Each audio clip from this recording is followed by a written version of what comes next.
Hi dears, എല്ലാവർക്കും നമ്മുടെ പുതിയൊരു വീഡിയോയിലേക്ക് വീണ്ടും സ്വാഗതം. അപ്പോൾ ഇന്ന് ഞാൻ ഇവിടെ തയ്യാറാക്കാനായിട്ട് പോകുന്നത് വളരെ ഹെൽത്തി ആയിട്ടുള്ളൊരു റെസിപ്പിയാണ്. ഓട്സ് വെച്ചിട്ടുള്ള ഉപ്പുമാവാണ് കേട്ടോ. വളരെ എളുപ്പമാണ് തയ്യാറാക്കിയിട്ട് എടുക്കാനായിട്ട്. നല്ല ടേസ്റ്റി ആയിട്ടുള്ളൊരു ഉപ്പുമാവാണ്. അപ്പോൾ നമുക്കിത് എങ്ങനെയാണ് തയ്യാറാക്കിയിട്ട് എടുക്കാമെന്ന് നോക്കാം. അപ്പോൾ നമ്മുടെ ഒരു ഉപ്പുമാവ് തയ്യാറാക്കാൻ വേണ്ടിയിട്ട് ഞാനിവിടെ ഒരു പാൻ അടുപ്പത്ത് വെച്ച് കൊടുത്തിട്ടുണ്ട്. ഇതിലേക്ക് നമുക്ക് 1 കപ്പ് ഓട്സ് ഇട്ട് കൊടുത്തതിന് ശേഷം നന്നായിട്ടൊന്ന് വറുത്തിട്ട് എടുക്കാം. അപ്പോൾ നല്ലോണം തന്നെ വറുത്തിട്ട് എടുക്കണം കേട്ടോ. എന്നാലാണ് നമ്മുടെ ഒരു ഉപ്പുമാവ് അധികം ഇങ്ങനെ വെന്ത് കുഴഞ്ഞ് പോവാതെ നല്ല ഇതിൽ തന്നെ നമുക്ക് കിട്ടുള്ളൂ. അപ്പോൾ ഇത് നന്നായിട്ട് തന്നെ ഒന്ന് വറുത്തിട്ടെടുക്കാം. ഇപ്പോൾ ഇത് ഓട്സൊക്കെ നന്നായിട്ട് തന്നെ വറുത്തെടുത്തിട്ടുണ്ട്. ഇനി നമുക്കിതൊരു പ്ലേറ്റിലേക്ക് ഇട്ട് കൊടുക്കാം.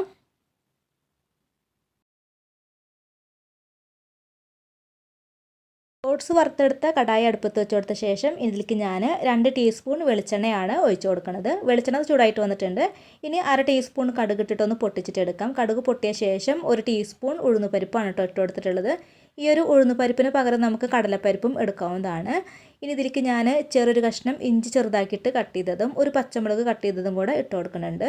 കൂടെ തന്നെ മീഡിയം സൈസിലുള്ള ഒരു സവാള ചെറുതാക്കിയിട്ട് കട്ട് ചെയ്തിട്ടാണ് ഇതിലേക്ക് ഇട്ട് കൊടുക്കുന്നത്.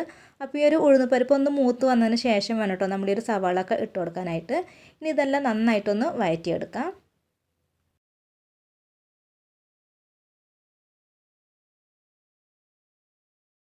ഇപ്പോൾ ദേ സവാളൊക്കെ നന്നായിട്ട് തന്നെ വഴന്നു വന്നിട്ടുണ്ട്. ഇനി നമുക്കിതിലേക്ക് ചെറിയൊരു ക്യാരറ്റും 4-5 ബീൻസും കൂടെ ചെറുതാക്കിയിട്ട് കട്ട് ചെയ്തിട്ടുള്ളത് ഇതിലേക്ക് ഇട്ട് കൊടുക്കാം.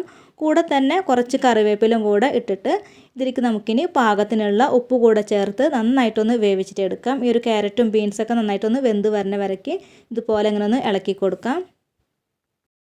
ഇപ്പോൾ ക്യാരറ്റും ബീൻസൊക്കെ നന്നായിട്ട് തന്നെ വെന്ത് വന്നിട്ടുണ്ട്. ഇനി നമുക്കിതിലേക്ക് വെള്ളമാണ് കേട്ടോ ഒഴിച്ച് കൊടുക്കേണ്ടത്. ഞാനിവിടെ 1/4 കപ്പ് വെള്ളം ഇതിലേക്ക് ഒഴിച്ച് കൊടുത്തിട്ടുണ്ട്. അപ്പോൾ 1 കപ്പ് ഓട്സിന് 1/4 കപ്പ് കറക്റ്റ് അളവാണ്. ഇനി ഒരു വെള്ളമൊക്കെ നന്നായിട്ട് ഇതുപോലെ അങ്ങനെ ഒന്ന് ഇളക്കി കൊടുക്കാം കേട്ടോ. അപ്പോൾ ഈ ഒരു സമയത്ത് നമുക്ക് ഉപ്പ് നോക്കിയിട്ട് കുറവാണെങ്കിൽ ചേർത്ത് കൊടുക്കാവുന്നതാണ്. അപ്പോൾ എനിക്കിവിടെ ഉപ്പൊക്കെ കറക്റ്റ് ആയിട്ടുണ്ട്. ഇനി ഒരു വെള്ളം നന്നായിട്ടൊന്ന് തിളച്ചിട്ട് വരട്ടെ. ഇപ്പോൾ വെള്ളമൊക്കെ നന്നായിട്ട് തന്നെ തിളച്ച് വന്നിട്ടുണ്ട്. ഇനി നമുക്കിതിലേക്ക് വറുത്ത് വെച്ചിട്ടുണ്ടായിരുന്ന ഓട്സ് ഇട്ട് കൊടുക്കാം. ഇനി ഇതെല്ലാം കൂടെ നന്നായിട്ടൊന്ന് ഇതുപോലെ അങ്ങനെ ഒന്ന് ഇളക്കി കൊടുത്തിട്ട് വേവിച്ചിട്ട് എടുക്കാം. അപ്പോൾ നന്നായിട്ടൊന്ന് മിക്സ് ചെയ്ത് കൊടുത്തതിന് ശേഷം ഇനി നമുക്കിതൊന്ന് അടച്ച് വയ്ക്കാം. അടച്ച് വെച്ചിട്ട് ഒരു 3 മിനിറ്റോളം ഇതൊന്ന് വേവിച്ചിട്ടെടുക്കാം. 3 മിനിറ്റിന് ശേഷം പിന്നെ നമുക്കിത് തുറന്നിട്ട് ഇതുപോലെ അങ്ങനെ ഒന്ന് ഇളക്കി കൊടുക്കാം കേട്ടോ. അപ്പോഴേക്കും നമ്മുടെ വളരെ ഹെൽത്തി ആയിട്ടുള്ള നല്ല ടേസ്റ്റിയുമായിട്ടുള്ള ഉപ്പുമാവ് ഇവിടെ റെഡി ആയിട്ടുണ്ട്. ഇതിലത്തെ വെള്ളമൊക്കെ നന്നായിട്ട് തന്നെ ഡ്രൈ ആയിട്ട് വന്നിട്ടുണ്ട്. നല്ലൊരു ഉപ്പുമാവാണ് കേട്ടോ. നല്ല ഇഷ്ടമാവും നിങ്ങൾക്ക് എല്ലാവർക്കും.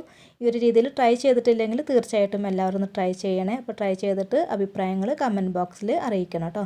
അപ്പോൾ ഇന്നത്തെ ഈ ഒരു വീഡിയോ എല്ലാവർക്കും ഇഷ്ടമായിട്ടുണ്ട് എന്ന് വിശ്വസിക്കുന്നു. അപ്പോൾ എല്ലാവരും ഒന്ന് ലൈക്ക് ചെയ്യുക, ഷെയർ ചെയ്യുക, കമൻറ്റ് ചെയ്യുക. പിന്നെ നമ്മുടെ ചാനൽ ഇതുവരെയും സബ്സ്ക്രൈബ് ചെയ്യാത്തവരുണ്ടെങ്കിൽ ചാനലൊന്ന് സബ്സ്ക്രൈബ് ചെയ്യുക.